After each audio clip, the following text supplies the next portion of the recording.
కరెక్ట్గా ఉంటుంది. వాళ్ళు కూడా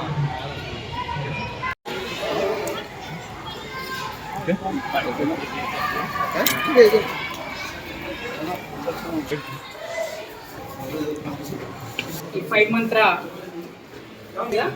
మనకున్నటువంటి సందేహాలను నివృత్తి శాసనసభ్యులు అన్నగారు 43 స్కూళ్ళలో కూడా అన్ని ఐఎఫ్పి ప్యానల్స్ ఉన్నాయేమో స్కూల్లో కానీ కంటెంట్ లేదురా బాబు అని చెప్పి నెత్తినోరు పొందుతున్న సంవత్సరం దాకా ఈ ఆఫీసర్లకు అర్థం కాదు, ఎడ్యుకేషన్ ప్రిన్సిపల్ సెక్రటరీకి అర్థం కాదు, పైన ఉన్న సెక్రటరియట్ ఉన్న ఆఫీసర్లకు అర్థం కాదు. మేము ఇచ్చిన ఎల్ఎంఎస్ ఇచ్చిన దాంట్లో ఒకటే ఏముంది, దాంట్లో ఏది లేదు, అది చెప్తే కూడా అర్థం కాదు. ఇక వాళ్ళని అర్థం చేయించే పని మందు పెట్టేసి నా నియోజకవర్గంలో నా పిల్లలకు నేను ఏం చేయాలని చెప్పి మాకే వస్తూ ఉంటాయి. కొన్ని సందర్భాల్లో టీచర్లు అడ్డపడతా ఉంటారు, మాకెందుకు సార్ మేమెందుకు నేర్చుకుంటాం.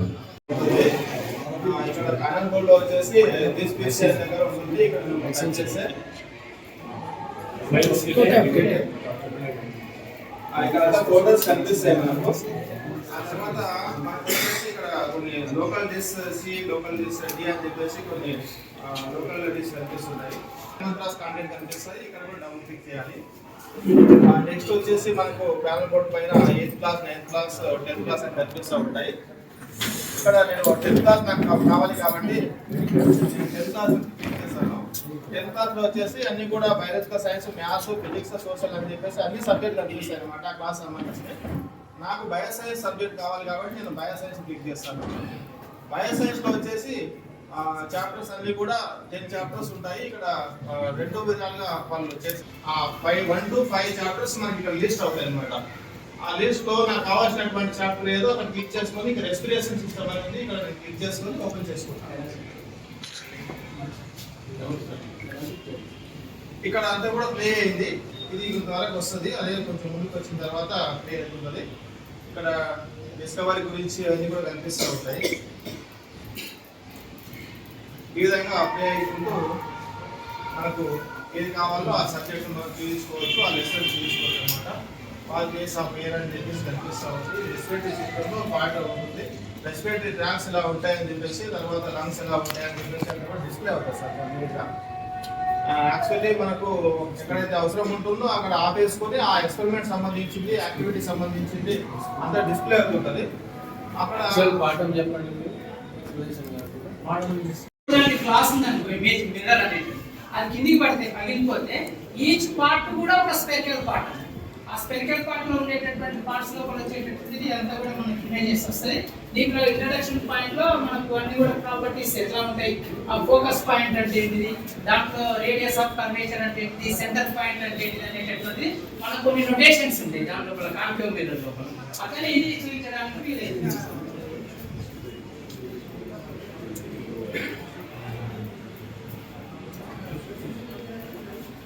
దీంట్లో చూడండి, దీని ప్రాపర్టీస్ ఆఫ్ మిర్రర్ లో ray diagram characteristics of concave mirror అనేటటువంటిది చాలా సార్లు వస్తున్నటువంటి క్వశ్చన్ మనకు. అది ఫస్ట్ ఎట్లా మనం రే ఫోకస్ పాయింట్ నుంచి రిఫ్లెక్ట్ అవుతుంది కాబట్టి అట్లే ఎన్ని ప్యారలల్ వస్తాయో అవన్నీ అనేటటువంటిది వస్తుంది. కాబట్టి ఈ ఆబ్జెక్ట్ ఎక్కడ ఉన్నట్లు, ఇన్ఫినిటీ దగ్గర ఉన్నట్లు. ఎక్కడైతే ఆబ్జెక్ట్ ఇన్ఫినిటీ దగ్గర ఉంటుందో ఆ రేస్ అన్ని కూడా ఎక్కడ వస్తాయి, ప్యారలల్ రేస్ అయితే. కాబట్టి అనంత దూరంలో ఉన్నటువంటి వస్తువు నుంచి వచ్చేటటువంటి కాంతి కిరణాలన్నీ కూడా సరళ రేఖలు మరియు సమాంతర రేఖలు. దేనికి ప్రిన్సిపల్ యాక్సెస్ అవన్నీ కూడా ఈ యొక్క మిర్రర్ మీద పడిన తర్వాత ఏమైతాయి, దీనికి రిఫ్లెక్షన్ అవుతుంది. ఎందుకంటే మిర్రర్ కాబట్టి రిఫ్లెక్ట్ అవుతుంది. ఆఫ్టర్ రిఫ్లెక్షన్ ఇవన్నీ కూడా ఏం కావాలి, ఫోకస్ పాయింట్ నుంచి బయటికి వెళ్ళిపోతుంది. ఎక్కడైతే అవి మెడ్జ్ అవుతాయో, ఏ 2 కిరణాలు అయితే ఏ పాయింట్ దగ్గర అయితే మెడ్జ్ అవుతాయో ఆ పాయింట్ దగ్గరనే ఇమేజ్ అనేటటువంటిది ఫామ్ అవుతుంది.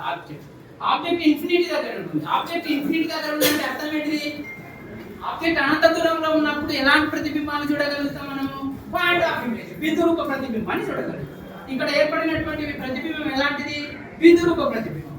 ఎలాంటి ప్రతిబింబం, నిజ ప్రతిబింబం. కాబట్టి కాన్కేవ్ మిర్రర్ అనేటటువంటిది ఈ ఏదైతే కుటాకార దర్పణం ఉందో అన్ని నిజ ప్రతిబింబాలను ఏర్పరుస్తుంది, బిందు రూప ప్రతిబింబాన్ని ఏర్పరుస్తుంది, వస్తువు ఉన్న వైపే ప్రతిబింబాన్ని ఏర్పరుస్తుంది. ఇది యొక్క కాన్కేవ్ మిర్రర్ యొక్క first property, ray diagram characteristics of concave mirror అని. ఇట్లా మనకు 5 రకాల రే డయాగ్రామ్స్ ఉంటాయి సార్. దీంట్లో ఈ 5టిని కూడా ఇట్లనే చూపించవచ్చు మనం. అంటే ప్యారలల్ వస్తే ఏమవుతుంది, ఒకవేళ ఫోకస్ నుంచి పోయినప్పుడు ఫోకస్ నుంచి ఆబ్జెక్ట్ నుంచి ఫోకస్ ద్వారా వచ్చినట్టయితే అవన్నీ కూడా ఏమైతే మళ్ళీ ప్యారలల్ ఏర్పడుతుంది.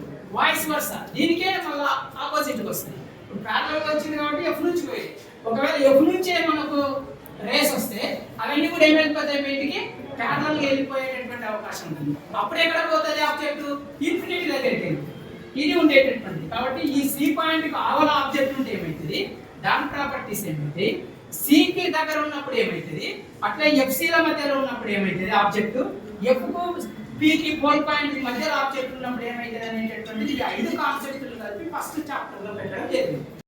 పాస్ పార్ట్ అంటే మనకు ఒక విషయం అందరికీ తెలుసు.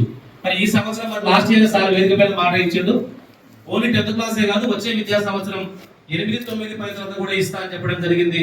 మరి ఆ విధంగానే మనకి ఈ రోజు ఈ ఐఎఫ్పి ప్యానల్స్ ద్వారా డిజిటల్ కంటెంట్ మనకి ఇవ్వడం జరిగింది.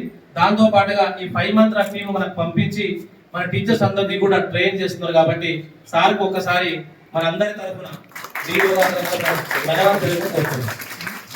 మిగతా పిల్లల మీద ఒత్తిడి తెచ్చి ఈ కాంటెంట్ అన్ని కాన్సెప్ట్ కోరుకుంటూ మొదటగా ఎవరైనా ఒకసారి బయాలజీ